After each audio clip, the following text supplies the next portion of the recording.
Nome? Andrea. Daniele. Cognome? Bernardi. Marzana. Che sport pratichi? Baseball. Il baseball per non vedenti. Come funziona? Le regole sono molte, alla fine vince chi fa più punti. C'è un meccanismo sonoro che ci guida. Noi non abbiamo gli occhi, ma abbiamo l'udito. Cosa ti ha spinto ad avvicinarti a questo sport?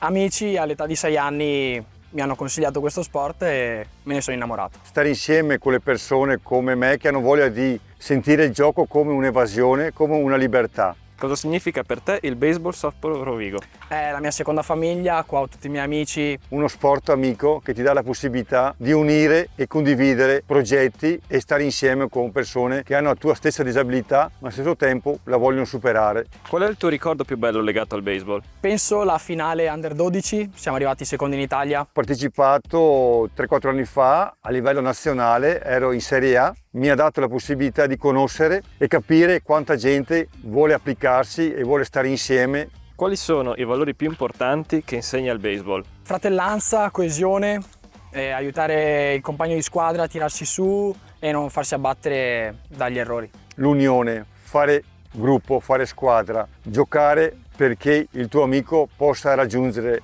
casa base. Il tuo sogno? Vincere il più possibile con la squadra del Rovigo. Portare sempre degli entusiasmi e dare sempre dei progetti per i ragazzi che si avvicinano come me a questo sport. Fai un saluto a chi ha guardato questo video. Ciao a tutti, ci vediamo al campo. Ciao a tutti, grazie e viva il baseball Veneto, viva il baseball di Rovigo.